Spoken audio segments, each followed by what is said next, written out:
todos os alunos dos Bastidores da História. Hoje, continuando na Idade Média, nós vamos falar sobre peregrinação.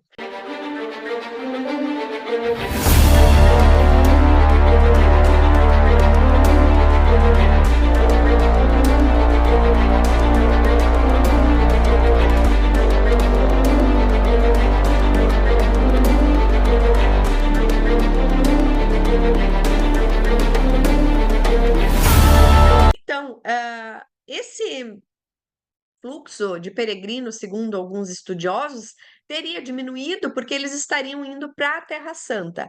As cruzadas nada mais eram do que eram organizações militares mesmo, feitas, organizadas pelo Papa, que tinham presentes laicos, religiosos, com o objetivo de reconquistar a Terra Santa, que estava dominada pelos árabes, certo? Até o domínio árabe, a Terra Santa, Jerusalém, era território bizantino, leia-se Império Romano do Oriente. Então, a ideia aqui dessas cruzadas era, eles entendiam que isso era uma guerra justa, uma guerra legítima, porque era em nome de reconquistar algo que já era deles. Então, vou voltar aqui no mapa, porque eu circulei para a gente lembrar disso. A Judéia, onde está Jerusalém, era de domínio romano já lá desde o século I antes de Cristo. Então, essa ideia das cruzadas, ali a partir de 1099, 1095, que eles começaram a organizar, era de reconquistar um território que era por direito deles. Por quê? Lembrando aqui das nossas aulas anteriores, Roma se coloca aqui como uma ideia de voltar àquela grandiosidade do que era Roma na antiguidade, de voltar ao que era o Império Romano do Ocidente, aqui no caso. Então, nada mais lógico e justo na cabeça desses cruzados era reconquistar o que tinha sido o território deles desde sempre, vamos dizer assim, tá? E como é que os romanos perderam o domínio lá na Judéia, lá em Jerusalém, e estavam tentando reconquistar com as cruzadas, que não conseguiram, certo? Os romanos acabaram perdendo o domínio na Judéia os árabes. E aí que eu quero entrar com essa ideia aqui e fazer um breve histórico desse mundo árabe para que a gente entenda como é que eles conquistaram regiões e criaram um império gigantesco. Bom, a primeira vez que aparece o termo árabe, né, se referindo a essas populações que eram pequenos grupos nômades que viviam pelo deserto, ou seja, respondiam a chefes, vamos dizer assim, tribais, tá?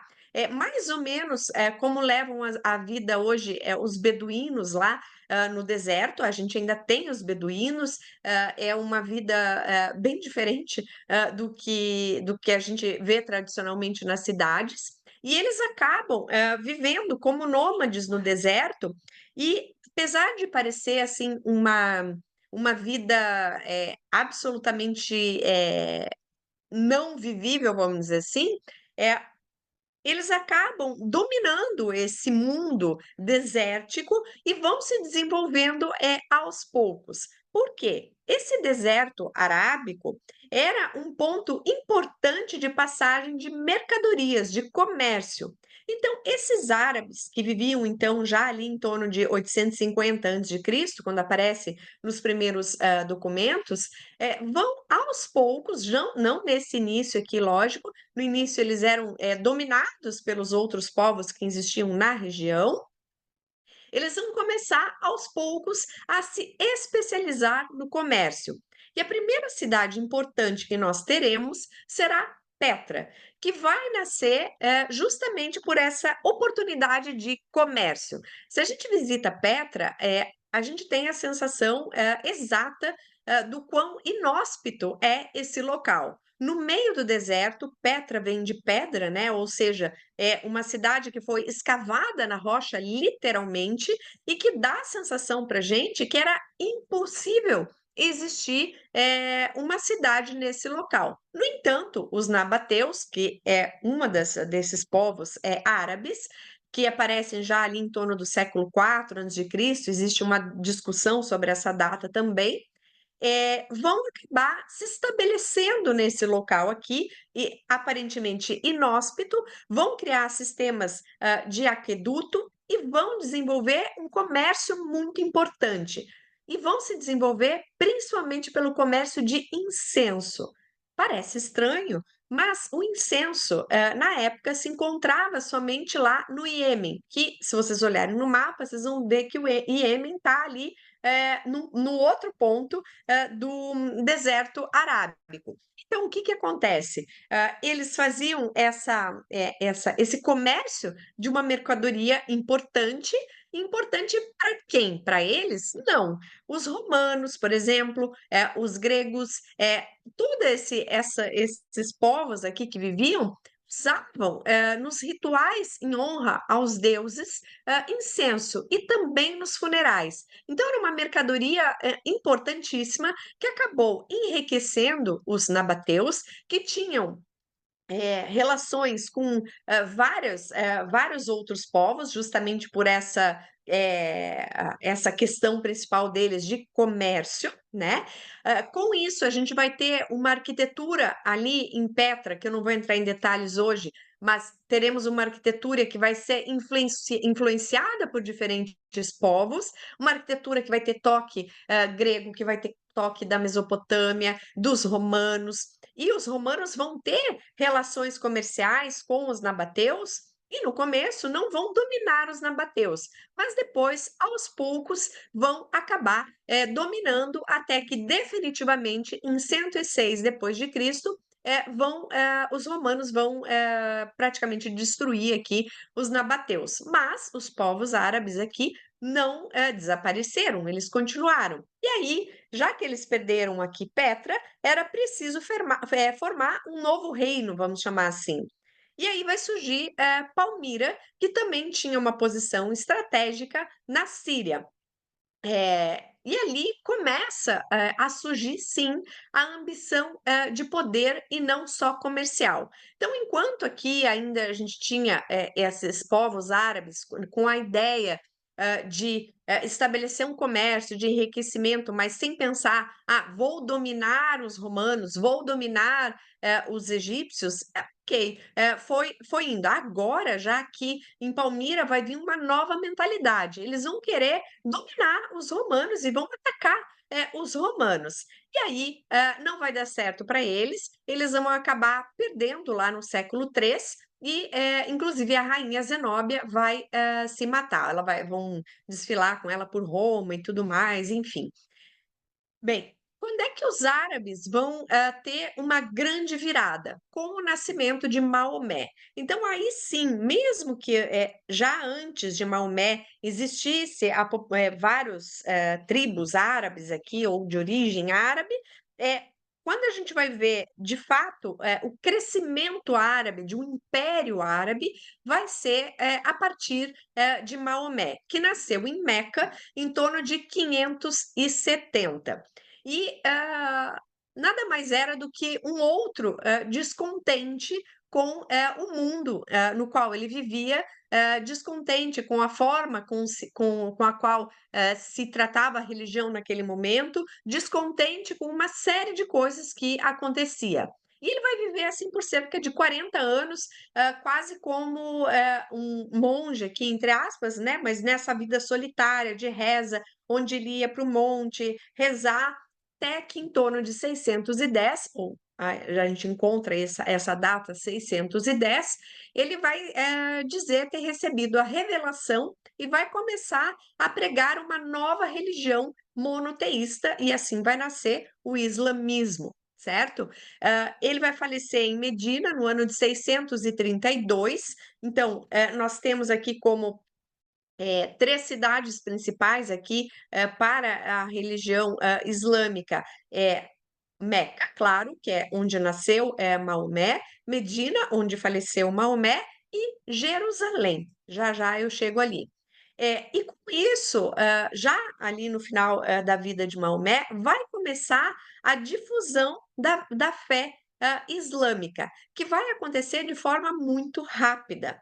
Imaginem que, depois de 2 anos aproximadamente, depois da morte de Maomé, eles vão conseguir conquistar Damasco, que era um centro comercial importantíssimo e naquela época dominado pelos bizantinos. Então agora aqui prestem atenção numa coisa também, que a gente tem o Império Romano do Oriente, que aos poucos também está perdendo territórios. Eu já tinha comentado isso com vocês. E está perdendo territórios para quem? Agora para os árabes, tá?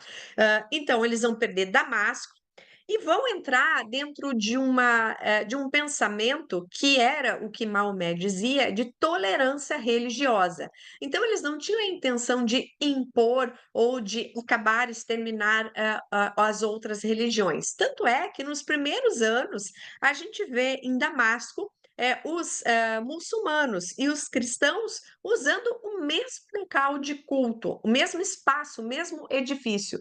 Um entravam por uma porta e o outro pela outra. Imaginem que interessante e às vezes até difícil de imaginar. É outra coisa interessante que eu não coloquei na aula hoje nenhuma imagem, mas é bom para a gente refletir também. Hoje nos parece muito, quando a gente olha uma mesquita, a gente reconhece rapidamente a mesquita com a cúpula e tal. Esse tipo de arquitetura que foi usada nas mesquitas nada mais é do que uma arquitetura, uma releitura das igrejas bizantinas. Vocês já pensaram sobre isso? Bom, nas próximas aulas aqui eu vou falar sobre isso também. Bom, então, eles vão usar o mesmo local de culto e essa tolerância religiosa, na verdade, vai ser a chave do sucesso dos muçulmanos, porque eles vão conquistando essas populações, vão tolerando hebreus, cristãos, e vão, sim, dominar, vamos dizer, esses locais, mas os cristãos, os hebreus, vão poder viver normalmente, vamos dizer assim, desde que eles paguem uma taxa. E essas taxas que eram pagas vão conseguir financiar a expansão territorial árabe. Então, em 637 e 638, os árabes vão chegar em Jerusalém, que tinha antes o suporte militar de Damasco, dos bizantinos e Damasco. Como os árabes já tinham conquistado Damasco, Jerusalém não tinha mais esse suporte e eles vão conquistar Jerusalém, que era um local, então, importantíssimo para os cristãos, porque era o local do Santo Sepulcro. E por que Jerusalém para os muçulmanos? Falei que eles têm Meca, Medina e Jerusalém. Por quê? Dentro da religião islâmica, Maomé fez que é a chamada viagem noturna com o anjo Gabriel de Meca até Jerusalém, que foi onde ele recebeu a ordem das 5 orações diárias e onde ele teria subido ao céu e falado com Deus e recebido, vamos dizer assim, a sua missão. Então, Jerusalém é importante também para os muçulmanos. E por isso que eles queriam, vamos dizer assim, dominar Jerusalém, porque Jerusalém não tinha, não era um ponto comercial importante como era Damasco, por exemplo, mas era um ponto importante religioso para eles, certo? Bem, e depois de Damasco e Jerusalém, eles vão para o Egito, também não por acaso. O Egito, nós falamos já aqui algumas vezes, era o celeiro do mundo, então um ponto importantíssimo para você conseguir dominar o comércio de grãos. Eles vão para o Egito, conquistam o Egito e vão criar uma das primeiras construções que eles vão fazer é um milômetro. O que é um nilômetro? É para marcar a altura do nível do rio Nilo. Por que isso? Porque dependendo da altura que o rio Nilo subiu, o quanto será produtivo aquele ano. Então, com isso, eles sabiam como cobrar as taxas de cada um, porque eles tinham uma projeção, vamos dizer assim, de como seria a produção de grãos naquele ano. E claro que dominar o Egito também fez com que eles ganhassem mais aporte financeiro para conseguir fazer a sua expansão territorial. Lá em 711, eles vão chegar na Espanha, gente, e vão começar a dominar a Espanha, por onde eles vão ficar por séculos e séculos, tá?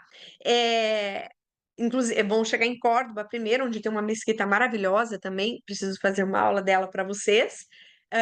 E com isso, eles vão, expandir de uma maneira, surpreendente. Se a gente pensar aqui que eles começaram a expansão aqui, no ano de 622 aproximadamente, em 750 eles já tinham todos esses territórios aqui. Então, essa expansão árabe, agora sim era o Império Islâmico, o Império Árabe, a gente tem aqui, Síria, a Judéia, o Iraque, o Irã, a Arábia Saudita, o Iêmen, Omã, Líbia, Argélia, Marrocos, Portugal, Espanha.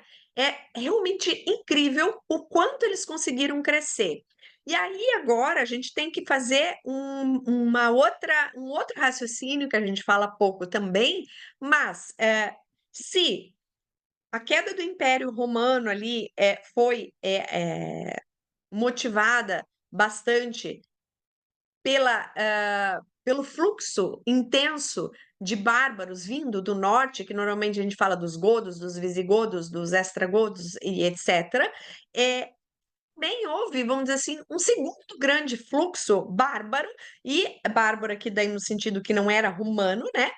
Mas daí no sul, porque eles também vão conquistar o sul da Itália, a Sicília, né? E vão tentar avançar em direção a Roma também. Teremos esse segundo fluxo que são as invasões árabes. E tanto é que eles vão conquistar esses territórios que eram territórios romanos. Então, se a gente comparar esse mapa aqui com o mapa que eu mostrei no início da aula, vocês vão ver que os árabes acabaram conquistando aqueles territórios que eram os territórios romanos. Um beijo grande e até amanhã.